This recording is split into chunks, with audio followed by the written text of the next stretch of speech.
جنگ عظیم دوم تاریخ کی سب سے خون ریز جنگ مانی جاتی ہے۔ لندن، ٹوکیو، ہیمبرگ اور برلن جیسے کئی بڑے شہر تباہ ہوئے۔ آج کے اس زمانے میں تمام جیو پولیٹیکل واقعات اور بین الاقوامی تعلقات کو اس جنگ کے تناظر میں جانچا جا سکتا ہے۔ آج کی اس ویڈیو میں ہم کوشش کرتے ہیں تمام محرکات کو سمجھنے کی کہ کیا ہوا تھا، کیوں ہوا تھا، اس کا کیا اثر پڑا۔ یہ ہے جنگ عظیم دوم کی مکمل کہانی۔ It is difficult to track down one single event that sparked the conflict, for ultimately it was a series of events that conspired together to eventually light the flame of war. The world's most hated treaty, the Treaty of Versailles, thus starting World War II in 1939. The whole world is against Hitler and Hitlerism. ہم اپنی کہانی کی ابتدا کرتے ہیں سال 1919 سے، جب جنگ عظیم اول اپنے اختتام کو پہنچی اور ایک مشہور امن معاہدہ ہوتا ہے جس کو ٹریٹی آف ورسائے کہا جاتا ہے۔ اس معاہدے کا آرٹیکل 231 بہت اہم ہے، جس کی روح سے جنگ عظیم اول کا سارا ملبہ جرمنی پر ڈال دیا جاتا ہے۔ اس کلاز کو وار گلٹ کلاز بھی کہا جاتا ہے۔ اس کلاز میں جرمنی کو تمام جنگ کا قصوروار ٹھہرایا گیا ہے۔ اصل میں فرانس اور برطانیہ چاہتے تھے کہ جرمنی یہ جنگ ہارنے کی بھاری قیمت ادا کرے، اور یہ ممالک اپنے سارے نقصان کا ازالہ جرمنی سے کرنا چاہتے تھے۔ نتیجتاً جرمنی کو 33 ارب ڈالر کا جرمانہ ادا کرنے کا پابند کیا جاتا ہے۔ آج کے حساب سے یہ رقم تقریباً 275 ارب ڈالرز بنتی ہے۔ یہ اتنی بڑی رقم تھی کہ جس کی ادائیگی کی آخری قسط سال 2010 میں آ کر ممکن ہوئی۔ اس رقم کی پہلی قسط سال 1921 میں ادا کی جاتی ہے جرمنی کی جانب سے، اور اس کے فوراً بعد جرمنی میں ہائپر انفلیشن دیکھنے میں آتی ہے۔ اس وقت جرمنی کی کرنسی جرمن مارک تھی، جو اس قدر تیزی سے گرتی ہے کہ آپ کو یقین نہیں آئے گا۔ سال 1922 میں جرمنی میں بریڈ کی قیمت 160 مارک تھی، جو اگلے ہی سال 200 ارب مارکس تک پہنچ جاتی ہے۔ ظاہر ہے اکانومی کا ستیہ ناش ہو گیا، جس سے بے روزگاری میں ہوش ربا اضافہ ہوا۔ ایسے حالات میں انٹری ہوتی ہے ایڈولف ہٹلر کی، ایک نوجوان سیاسی قیادت جس کے پاس فن تقریر اپنی کمال کا تھا، جو اپنی لفاظی سے عوام کے جذبات اپنے حق میں کر رہا تھا۔ 1923 میں ہٹلر کی نازی پارٹی جرمن حکومت کو بغاوت کے ذریعے گرانے کی کوشش کرتی ہے۔ یہ بغاوت ناکام ہوتی ہے، لیکن ہٹلر کی عوامی مقبولیت میں بہت زیادہ اضافہ ہو جاتا ہے۔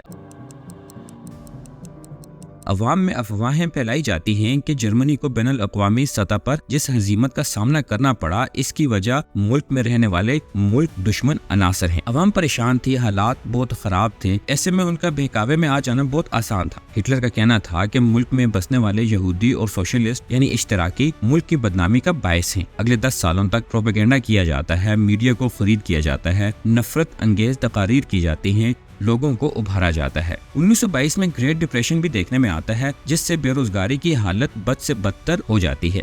1933 میں تقریباً 60 لاکھ لوگ جرمنی میں بے روزگار ہوتے ہیں، کئی خاندان بے گھر ہو جاتے ہیں، بچے بھوک سے مر رہے تھے، اور انہی حالات میں اسی سال ہٹلر خود کو جرمنی کا ڈکٹیٹر ڈکلیئر کر دیتا ہے۔ سارا کنٹرول اپنے ہاتھ میں لے لینے کے بعد ہٹلر جت جاتا ہے اپنے جرمن امپائر کے خواب کو پورا کرنے میں۔ ہٹلر کا خواب تھا کہ ایسی سلطنت ہو جس میں صرف آرین نسل کے جرمن آباد ہوں۔ سلاوک اور یہودیوں کے لیے اس میں کوئی جگہ نہیں تھی۔ عوام کے دماغوں میں نفرت پیدا کرنے کے لیے ایک تھیوری گھڑی جاتی ہے، the theory of Judeo Bolshevism. اس تھیوری سے یہ تاثر دینے کی کوشش کی جاتی رہی کہ 1917 کا انقلاب روس یہودیوں کی وجہ سے ممکن ہوا تھا، جس کی وجہ سے سوویت یونین بنا۔ سال 1935 میں باقی دنیا پر عیاں ہوتا ہے کہ جرمنی کے پاس اپنی ہوائی فوج ہے۔ یقیناً ہر ملک اپنی افواج بنا سکتا ہے، تو یہ کون سی انوکھی بات ہے؟ ناظرین، انوکھی اس لیے ہے کہ معاہدہ ورسائے میں ایک شرط یہ بھی تھی کہ جرمنی کوئی فوج نہیں رکھے گا۔ یہ کھلم کھلا ہٹلر اس معاہدے کی خلاف ورزی کر رہا تھا، لیکن اوورال برطانیہ میں اور دیگر ممالک کے لوگوں کو بھی لگتا تھا کہ معاہدہ ورسائے میں جرمنی کے ساتھ بہت ناانصافی ہوئی ہے۔ لوگوں کو نظر آ رہا تھا کہ جو جرمانے کی مد میں رقم لی جا رہی تھی، اس کی وجہ سے جرمن لوگ بہت مصیبت میں ہیں۔ اوپر سے یہ پابندی بھی کہ یہ اپنی فوج بھی نہیں رکھ سکتے، تو اتنا زیادہ نہیں ہونا چاہیے تھا۔ 1935 میں برطانیہ جرمنی کے ساتھ اینگلو جرمن نیول ایگریمنٹ سائن کرتا ہے۔ اس کے ذریعے جرمنی کا حق تسلیم کیا جاتا ہے کہ وہ اپنی نیوی رکھ سکتا ہے۔ دوسری جانب جرمنی کی بڑھتی فوجی استعداد کو دیکھ کر فرانس چوکنا ہو جاتا ہے۔ فرانس جرمنی کے ساتھ اپنی مشرقی سرحد پر 450 کلومیٹر کی آہنی دیوار بناتا ہے۔